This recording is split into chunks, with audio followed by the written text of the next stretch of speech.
जय हिंद दोस्तों। हम लोग हैं कक्षा 10 के सामाजिक विज्ञान का यूरोप में राष्ट्रवाद का जो उदय है उस चैप्टर को पढ़ रहे थे। और हम लोगों ने पिछले 3 वीडियो में सामाजिक विज्ञान का जो यूरोप में राष्ट्रवाद था उसको पढ़ लिए पूरा का पूरा। अब उससे जो जितने बहुविकल्पी क्वेश्चन बनाए जा सकते हैं उसको पढ़ेंगे। आज जो हम लोग स्टार्ट करेंगे इस नई वीडियो में जो है स्टार्ट करेंगे बहुविकल्पी क्वेश्चनों से स्टार्ट करेंगे। जितने भी इंपॉर्टेंट क्वेश्चन हैं बहुविकल्पी के जो आपको परीक्षा में पूछे जा सकते हैं और परीक्षा के दृष्टि से बहुत उपयोगी भी हैं, तो हम लोग बहुविकल्पी क्वेश्चन को स्टार्ट करते हैं। आपका स्वागत है टॉप रैंकर ऑनलाइन क्लासेस की इस नई वीडियो में। मेरा नाम है राजेश। तो शुरू करते हैं हम लोग। चलिए, तो पहला क्वेश्चन क्या है कि राष्ट्रवाद का प्रारंभ जिस देश में हुआ वह है, यानी कि जो पहला क्वेश्चन हम लोगों का राष्ट्रवाद का जो प्रारंभ है जिस देश में हुआ है वह है, यानी कि राष्ट्रवाद का जो उदय है किस देश में हुआ है। तो हमें देख सकते हैं यहाँ पे जो ऑप्शन है दिया हुआ है कि जर्मनी में है, कि इटली में हुआ था, फ्रांस में हुआ था, इंग्लैंड में हुआ था। अगर ये चीज़ें आप जानते हैं तो हमारी पिछली वीडियो में सारी चीज़ें मैंने बता दी है, उसको आप देख सकते हैं कि फ्रांस में हुआ था। जो आंसर है इसका कहाँ पर है? फ्रांस में। ये आंसर हो जाएगा हमारा फ्रांस। तो हमें पता है कि जो राष्ट्रवाद का उदय हुआ था वो कब हुआ था? 1789 ईस्वी में हुआ था। यूरोप महाद्वीप में हुआ था, यानी कि फ्रांस देश में हुआ था। ओके, 1789 ईस्वी में इस राष्ट्रवाद का उदय हुआ था। राष्ट्रवाद का जो अर्थ होता है क्या होता है? देश प्रेम होता है। ये सारी चीज़ें हमने पढ़ ली। नेपोलियन का संबंध किस देश से है, यानी कि जो नेपोलियन है, दूसरा क्वेश्चन है हमारा कि नेपोलियन का संबंध किस देश से था, यानी कि है या था। जर्मनी से है, ये इटली से है, या इंग्लैंड से है, सॉरी फ्रांस से है या इंग्लैंड से। तो हमें पता है कि जो नेपोलियन का संबंध है किस देश से है? फ्रांस से है। ओके, हमारा जो आंसर हो जाएगा क्या हो जाएगा? फ्रांस हो जाएगा। वो फ्रांस से नेपोलियन था। फ्रांस में नेपोलियन कब शासक बना? 1804 से लेकर के कितने तक बना था? 1815 ईस्वी तक ये इसका शासन था। और ये जो नेपोलियन था क्या लाया था? नेपोलियन संहिता लाया था, या नेपोलियन कोड जिसको बोल सकते हैं वो लाया था। ओके, अगला तीसरा क्वेश्चन हम लोग देखते हैं कि नेपोलियन ने नागरिक संहिता को कब लागू किया था। हमने बताया अभी नेपोलियन ने क्या लाया था? नागरिक संहिता, या जिसको नेपोलियन कोड भी बोला जाता था। और इसने ही किसानों की जो दास्ता है, गुलामी है, इस सारी चीज़ों को इसने ख़त्म किया था। जागीर जो व्यवस्थाएं थी उस सारी चीज़ों को ख़त्म किया था किसने? नेपोलियन है। तो नेपोलियन ने नागरिक संहिता कब लागू किया था? तो इसका जो आंसर हो जाएगा क्या हो जाएगा? 1804 ईस्वी में हो जाएगा। ओके, और नेपोलियन कब से कब तक था? 1804 से लेकर 1815 ईस्वी तक था। दूसरा अगला क्वेश्चन है चौथा वाला कि फ्रांस में गणतंत्र की घोषणा कब हुई। ओके, फ्रांस में गणतंत्र की घोषणा कब हुई? चौथा क्वेश्चन हम लोगों का कब हुई? पहला ऑप्शन है कि 1915 ईस्वी में, 1830 ईस्वी में, 1848 ईस्वी में, 1871 ईस्वी में। ओके, तो 1915 गणतंत्र की घोषणा, थोड़ा सा इसको हम देख लेते हैं। ये क्वेश्चन जो है कब का है?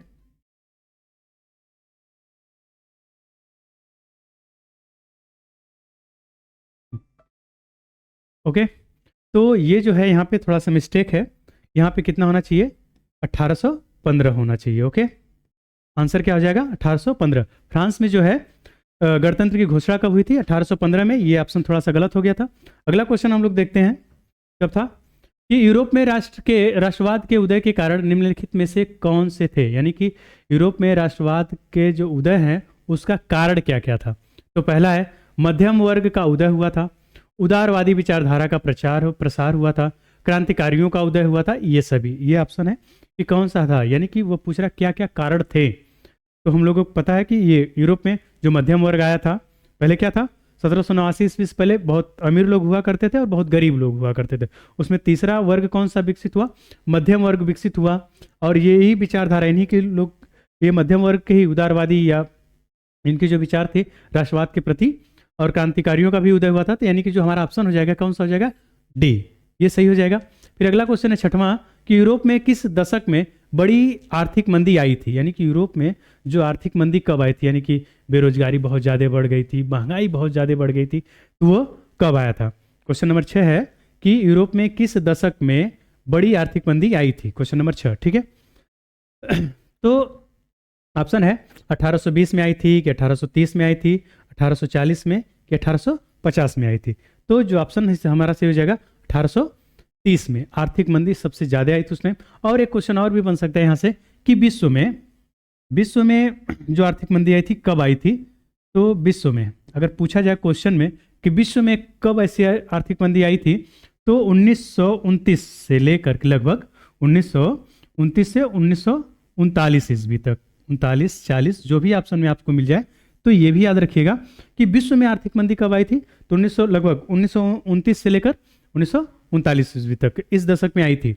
अगला क्वेश्चन है हम लोगों का 7वां, निम्नलिखित में से किस युद्ध में जर्मनी के एकीकरण का स्वप्न पूरा हो गया। यानी कि पूछ रहा है कि जर्मनी का एकीकरण कब पूरा कर लिया गया, यानी कि कौन सा युद्ध ऐसा लड़ा गया कि जर्मनी का एकीकरण का जो सपना था वह पूरा हो गया। फ्रांस प्रसा के युद्ध में, जिसको आप पर्सिया बोलते हो, प्रसा जो लिखा है यहाँ पे पर्सिया बोला जाता था। फ्रांस इटली युद्ध में और ऑस्ट्रेलिज का युद्ध, यहाँ पे उत्तर बेवजह दे दिया। जलवेराइन युद्ध में, यानी कि जलवेराइन का युद्ध, यानी कि इसमें चारों में से पूछ रहा है कि फ्रांस और प्रसा के युद्ध में उसका स्वप्न पूरा हो गया जर्मनी का एकीकरण करने में, या फ्रांस और इटली का जब युद्ध हुआ तब हो गया, या ऑस्ट्रेलिज का युद्ध हुआ तब हुआ, या जलवेराइन का युद्ध हुआ तब हुआ। ओके, तो हमें पता है कि फ्रांस और पर्सिया का जब युद्ध हुआ था तब जो जर्मनी का एकीकरण हुआ था उसका स्वप्न ये पूरा हो गया था। ठीक है, और जो जर्मनी का एकीकरण है, अब अगर पूछा जाए कि जर्मनी का एकीकरण का जनक किसे बोला जाता है या जर्मनी का एकीकरण का श्रेय किसे दिया जाता है, तो बिस्मार्क को दिया जाता है। ओके, ये याद रखिएगा। और फिर अगला है कि प्रसा यानी कि पर्सिया के राजा विलियम प्रथम को जर्मनी का सम्राट कब बनाया गया या कब घोषित किया गया।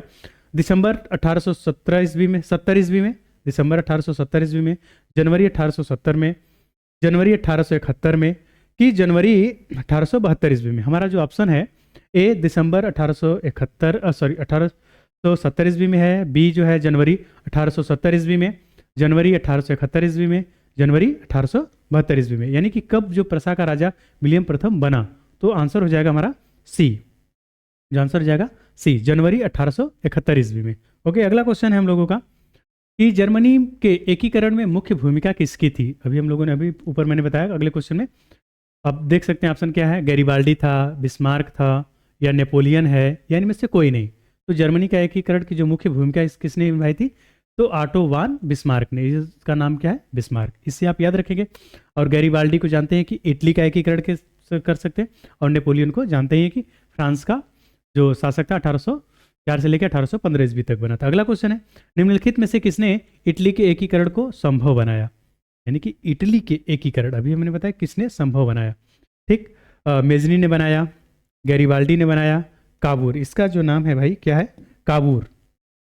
कौन है, काबूर है, ये याद रखिएगा, ये काबूर, काउंट काबूर थे जो प्रधानमंत्री थे। ओके, ये हो जाएगा। अगला क्या था कि निम्नलिखित में से किसने इटली के एकीकरण को संभव बनाया था। तो मेजनी ने बनाया था, गैरिबाल्डी ने बनाया था, काबूर ने बनाया था, या ये सभी। तो जो ऑप्शन हमारा सही हो जाएगा ये सभी हो जाएगा। हमें पता है कि जो इटली है 1815 से 1815 ईस्वी से पहले या 19वीं शताब्दी से पहले क्या था, ये 7 प्रांतों में बटा हुआ था। यानी कि इटली का जो सार्डिनिया था, पिडमॉन्ट था, वो उस पर क्या था, इटली के मेन राजाओं का कब्जा था। फिर उसके बाद ऑस्ट्रिया का कब्जा था जो उत्तर पूर्वी वाला भाग था, और जो दक्षिण वाला भाग था जो स्पेन कब्जा किया हुआ था वो वाला भाग था, और जो मध्य वाला था किसने कब्जा किया था, पादरी लोग ने कब्जा किया था। ओके, तो जो मेजनी है इसने ही स्टार्ट किया था कि ये इटली का क्या किया जाएगा, एकीकरण किया जाएगा।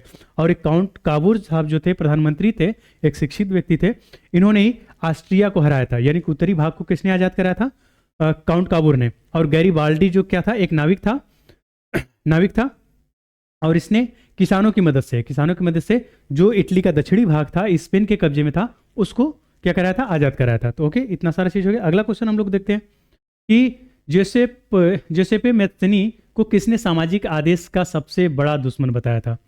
ओके, यानी कि जो मैत्सनी या मेजनी है, जिसको हम किताब में पढ़ सकते हैं, कह रहा है कि किसने सामाजिक आदेश का सबसे बड़ा दुश्मन बताया था। काउंट काबूर ने बताया था, या गैरिबाल्डी ने बताया था, विक्टर इमैनुअल ने बताया था, या मेटरनिक ने बताया था। ओके, ये किसने बताया था। तो ये हमको पता है कि इटली का ये तो क्या है, इटली के एकीकरण में मदद किए थे ये लोग। ठीक, अब ये जो है मेटरनिक, हमारा जो आंसर होगा, यानी कि क्वेश्चन नंबर 11 का मैत्सनी को किसने सामाजिक आदेश का सबसे बड़ा दुश्मन बताया था, तो जो आंसर होगा क्या हो जाएगा, ऑप्शन डी हो जाएगा, मैटरनिख ने बताया था। ये जो मैटरनिख है ये रूढ़िवादी विचारधारा तक था। रूढ़िवादी विचारधारा का मतलब होता है कि जो पुरानी प्रथाएं होती हैं उसको लागू करना, यानी कि ये चाहता था कि फ्रांस में कैसी शासन व्यवस्था हो, राजाओं का ही शासन व्यवस्था हो, लोगों का ना हो। ओके, यानी कि जो लोग जो हैं वहाँ के फ्रांस के लोग क्या हो, जो उनमें राष्ट्रवाद हो, यानी देश प्रेम हो, किसके प्रति हो, राजा के प्रति हो, ये ऐसा चाहता था। ये क्या था, रूढ़िवादी विचारधारा का था। फिर अगला 12वां क्वेश्चन है कि गैरीबाल्डी का संबंध था, देखिए गैरीबाल्डी का संबंध था किससे था, अभी बहुत सारी चीज़ हम पढ़ते ऊपर से आई जा रहे हैं। कि इटली के एकीकरण से था, जर्मनी के एकीकरण से था, अमेरिका के स्वतंत्रता संग्राम से था, रूस की राज्य क्रांति से था। तो हमें पता है कि गैरीबाल्डी का किससे संबंध था, इटली के एकीकरण से, क्योंकि ये नाविक था। इटली का जो दक्षिणी भाग था उसको आज़ाद कराया था। और जर्मनी का एकीकरण में किसका है योगदान था, बिस्मार्क का था। ओके, अगला क्वेश्चन हम लोग देखते हैं। 13 नंबर क्या है, गैरीबाल्डी ने किस देश की राष्ट्रीय एकता के लिए संघर्ष किया था। तो फिर से वही क्वेश्चन है, बार बार घुमा के आ रहा है। तो ऐसे क्वेश्चन बनाए गए हैं।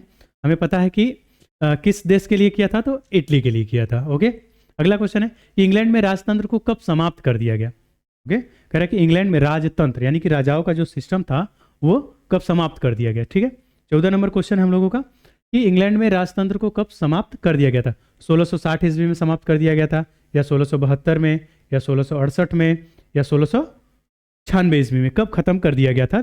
तो हम लोगों का जो आंसर हो जाएगा सी हो जाएगा आंसर। ओके, जो 1688 ईस्वी में, 1688 ईस्वी में क्या कर दिया गया था, इसको समाप्त कर दिया गया था राजतंत्र को। ओके, अगला क्वेश्चन हम लोग देखते हैं कि राष्ट्रीय एकीकरण का जनक किससे कहा जाता है। भाई देखो भाई इसमें क्या है, इसको भी हम लोग पढ़ ही चुके हैं कि राष्ट्रीय एकीकरण का जनक किससे कहा जाता है, बिस्मार्क को कहा जाता है, या गैरीबाल्डी को कहा जाता है, नेपोलियन को कहा जाता है, कि मेजनी को कहा जाता है।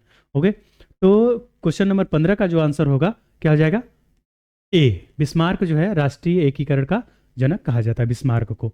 ओके, अगला 16 नंबर है, लौह एवं रक्त नीति के द्वारा किस के एकीकरण में सफलता प्राप्त हुई, यानी किसके, यानी कि कौन सा देश था कि लौह और रक्त, यानी कि हम लोहा लेकर आएंगे तुम्हारा खून बहा देंगे।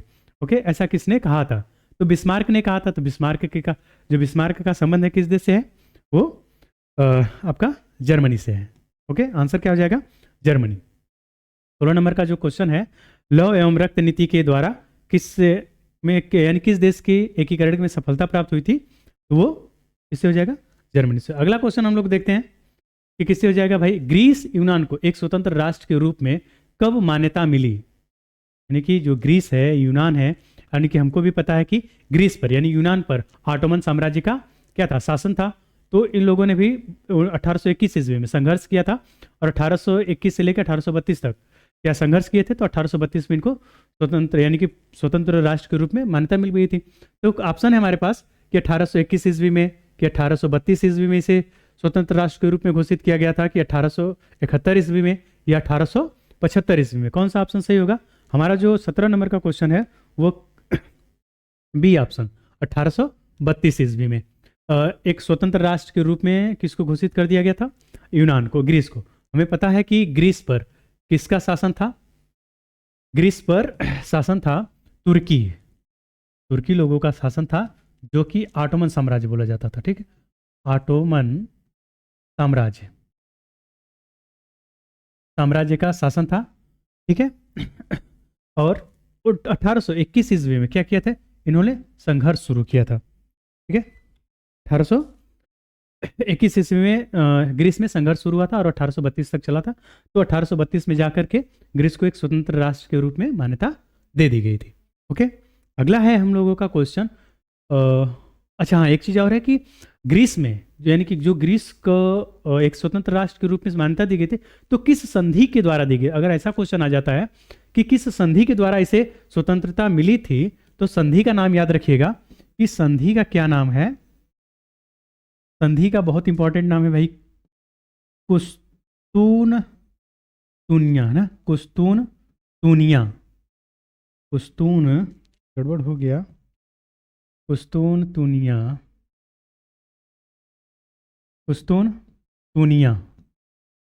तुनिया संधि के द्वारा क्या हुआ था कि ग्रीस को एक स्वतंत्र राष्ट्र के रूप में मान्यता दी गई थी। ओके, कुस्तुनतुनिया संधि, ये याद रखिएगा कि ग्रीस को किस संधि के तहत स्वतंत्र राष्ट्र के रूप में मान्यता दी गई, तो कुस्तुनतुनिया हो जाएगा। ओके, फिर अगला क्वेश्चन है कि कौन स्वयंसेवक रेड शर्ट्स के नाम से प्रसिद्ध है, यानी कि रेड शर्ट। तो हम, ये नया क्वेश्चन है, हमने उस वीडियो में नहीं बताया होगा, यानी कि जब चैप्टर हम लोग पढ़ रहे थे उसमें नहीं था। तो देखिए, गैरीबाल्डी को कहा जाता है, मैटरनिक को कहा जाता है, काउंट काबूर को कहा जाता है, यहाँ कानूर लिख दिया गया है, काउंट काबूर को कहा जाता है, या मेजनी को कहा जाता है। तो जो रेड शर्ट है स्वयंसेवक को किसको कहा जाता है, तो आंसर होगा गैरीबाल्डी को कहा जाता है। ओके, ये भी याद रखिएगा कि कौन सा स्वयंसेवक था रेड शर्ट के नाम से प्रसिद्ध था, तो वो गैरीबाल्डी है। अगला क्वेश्चन है हम लोगों का कि किस वर्ष प्रसा की पहल पर एक शुल्क संघ जोलबेराइन यानी कि जेवेलराइन, यानी कि हम लोग पिछले उसमें जेवेलरियन या जेवरलियन ऐसा उसका नाम था, पिछले वीडियो में हम लोग देखें। तो जोलबेराइन का गठन किया गया था, एक शुल्क यानी कि संगठन या संघ था, उसका गठन कब किया गया था? 1834 ईस्वी में किया गया था, या 1830 ईस्वी में, या 1850 ईस्वी में, या 1820 ईस्वी में? कब किया गया था ये आपको बताना है, ठीक है। तो हमारा जो आंसर हो जाएगा कौन सा हो जाएगा? 1834 ईस्वी में हो जाएगा, ठीक है। लास्ट क्वेश्चन है हम लोगों का कि आयरलैंड का विलय यूनाइटेड किंगडम में कब कर दिया गया था? आयरलैंड का जो विलय है यानी कि इंग्लैंड और स्कॉटलैंड, ये दोनों लोगों को मिला के क्या बोला जाता है? यूनाइटेड किंगडम बोला जाता है। ओके, तो पूछ रहा है कि आयरलैंड का जो विलय है यानी कि मिला लिया गया, विलय है कब किया गया था? तो 1775 ईस्वी में किया गया था, या 1801 ईस्वी में किया गया था, या 1850 ईस्वी में किया गया था, या 1830 ईस्वी में किया गया था? कब किया गया था? ओके, तो इसमें हमारा जो ऑप्शन हो जाएगा कौन सा सही हो जाएगा? 1801 ईस्वी में किया गया था। ओके, तो इतना सारा क्वेश्चन था हम लोगों के पास। जो आयरलैंड का विलय है यूनाइटेड किंगडम के लिए कब कर लिया गया था? 1801 ईस्वी में कर लिया गया था। तो जो यूरोप में राष्ट्रवाद का उदय है, इससे जितने भी बहुविकल्पी क्वेश्चन बन सकते थे यानी कि जो ऑप्शनल क्वेश्चन बन सकते थे, हमने पूरे क्वेश्चन करा दिए हैं। अब जो है अगले वीडियो में, नई वीडियो में हम नए चैप्टर के साथ मिलते हैं। तब तक के लिए जय हिंद, बाय बाय।